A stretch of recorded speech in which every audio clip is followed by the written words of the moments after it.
What's going on YouTube? This is Rybo back at the Fake Bench, and today I have another cut or carry watch review, this time looking at the Dan Henry 1964. So Dan Henry is a micro brand, and kind of their whole thing is making kind of vintage inspired watches. So a lot of their watches are, if not all of their watches, are named after different years. And each of them has kind of a theme where they'll have some kind of car, plane, something on the back there. So this is a 1964. This is the older version. I believe the new version is called the 1964 Bicompax, which has just two subdials on the right and left. And this one, though, has all three. I like the new version quite a bit as well, but I think that this is a good classic looking chronograph as well, so I picked this one up. So yeah, this has been on my list for a while. I've always thought that Dan Henrys were really nice. I thought that they made an accessible watch that was hit a couple sweet spots for me. Primarily the size and the general aesthetic. I thought they did a really good job, and they also managed to get all of this to you with a beads of rice bracelet on most models, or on some models, as well as multiple leather straps and a nice little kind of case tube that all of this comes in. So you're getting a lot for your buck. And so that's what's always appealed to me about Dan Henry. So I figured I would kind of try one out and see what I thought. So I guess with that, let's get into what I like and don't like. I guess really quick before that, I'll do a quick size comparison. Just two watches offhand. So this is the Seiko Turtle, specifically the SRPC 23. And then this one I happen to have around. This is the Hamilton Jazzmaster Viewmatic that I've showed before. So you can see it, particularly up against the Turtle, which is obviously a huge watch. This one is very nice and understated. I think for the type of watch, for kind of a dress chronograph, it's a perfect size. I don't have my calipers, and honestly, I don't recall the exact dimensions of the dial offhand. That would probably be a good thing for a reviewer to have, but you're not watching my channel for accuracy in general, so won't give it to you this time either. But overall, I think a very nicely sized chronograph, and I'll just show it on hand, on wrist real quick. My wrists are right under 7 inches, and so I think it works really well on wrist. The beads of rice bracelets, it's very nice, but just to give you an idea of size before I kind of talk through things I like and don't like. All right, so let's get into things that I like about the Dan Henry 1964. First of all, let's talk a little bit about dial. So this one is called the Evil Panda dial. There are I believe four different variations of the 1964. And in general, with chronographs, you usually have a panda dial and sometimes an evil panda. So panda, as you may guess, is a white dial with black subdials here, right? And then the evil panda is the reverse of that. It's a black dial with white subdials. And typically on a lot of Evil Pandas, you will have red accents. So you'll have red chronograph hand, red second hands potentially, or tracking hands on these subdials. This one has these kind of fake blued hands, which are probably going to be hard to get. There, you can kind of see that right there. And so it's a little bit different than the classic Evil Panda you'll see. I think on their 1962. I want to say they have a chronograph with a red chronograph hand, but I actually think this one works pretty well. First thing that I like is I love the overall dial. I mean, this is kind of the calling card of the watch. This is what makes it really nice, but I think it's just a really nice chronograph dial. It's not too busy, but it's busy enough to where it looks like a classic chronograph. You have your three subdials, you have your tachymeter around here. And overall, I think it works really nicely. I actually really like the white outer ring that kind of matches those subdials. Again, I don't think it's too much, but I think it's just enough to give some visual interest, and I really like it. So dial is a big plus to me. Next up, I love the domed crystal. I think that also adds a lot to this, gives it kind of that vintage feel, but also you get the nice distortions as you kind of go around. This watch is heavily AR coated. That's a great view of the blued hands right there. This watch is heavily AR coated, so it's going to be a little bit difficult to get good video, but the distortions of that domed crystal are really nice. So I like that a lot. I mentioned the size already. I think the size is absolutely excellent.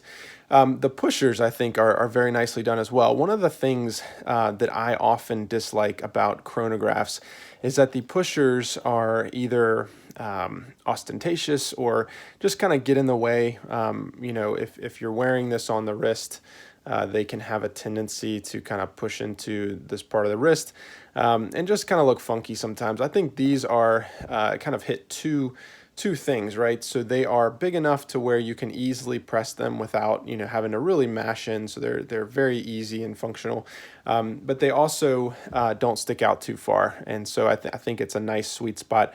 You can see when I press this pusher, that second hand starts going.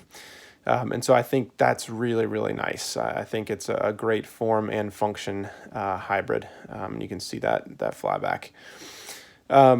Or that snapback, sorry. So yes, so I like the pushers quite a bit.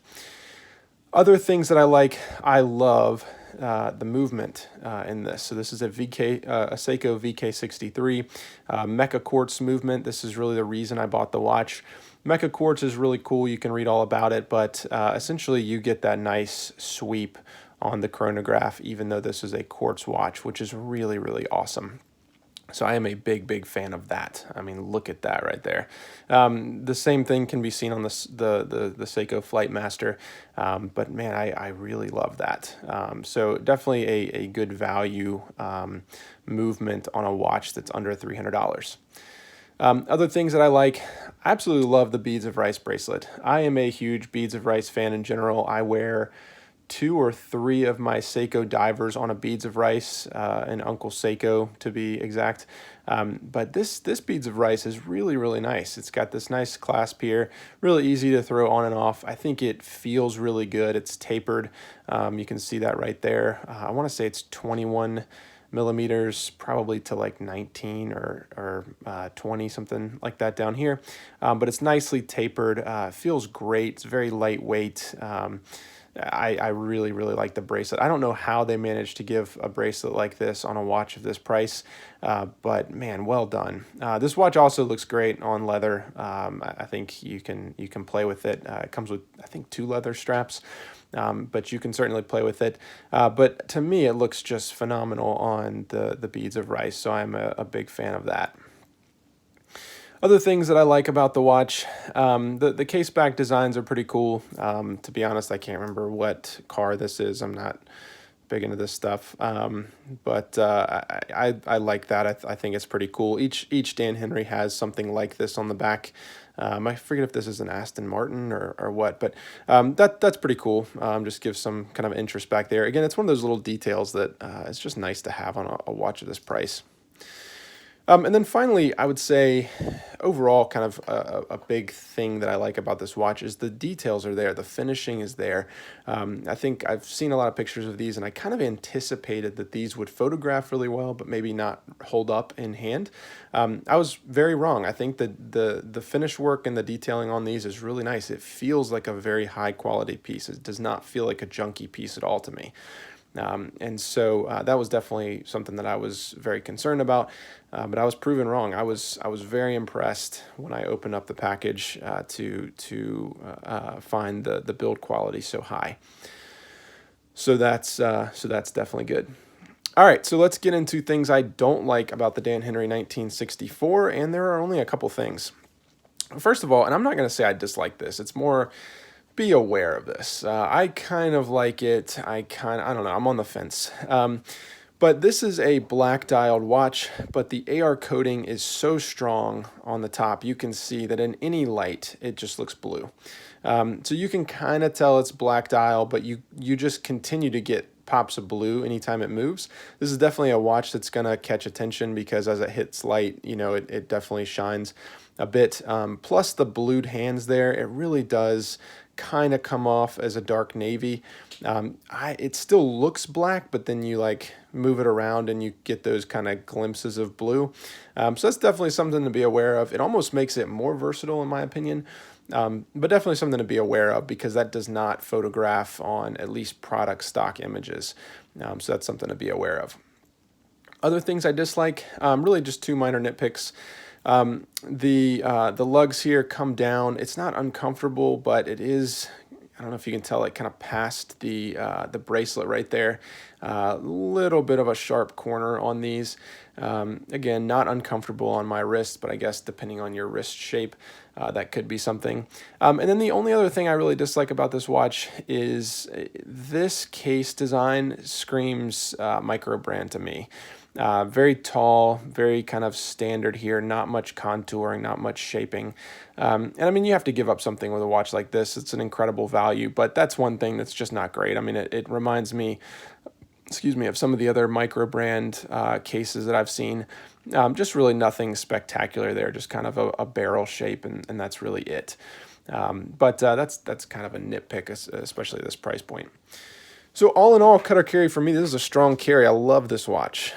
Big fan. Obviously, in the COVID-19 times that we are living in, I don't have as many opportunities to dress up or wear something like this. But I think a watch like this, particularly on a beads of rice, looks good with a t-shirt. It looks good, you know, dressed up. I think it's really nice, particularly for the price point. I mean, this is a real value. This is a valued watch for sure. And so I am a big fan of that. So I would definitely recommend this. I think that this will not be my last Dan Henry. I think that the brand is doing really cool things at a great and accessible price point, giving you lots of options, the bracelet, the leather straps, et cetera, plus a great movement. And so it seems like the things that they're hedging on are the things that I would hedge on, you know, the case, the side case shape and things like that. But really delivering on, you know, movement, quality, finish, band, etc. So band equals bracelet. Yeah, big fan of this watch. Highly recommend it, and glad that I picked one up. Hope you have enjoyed this review, and I will see you next time.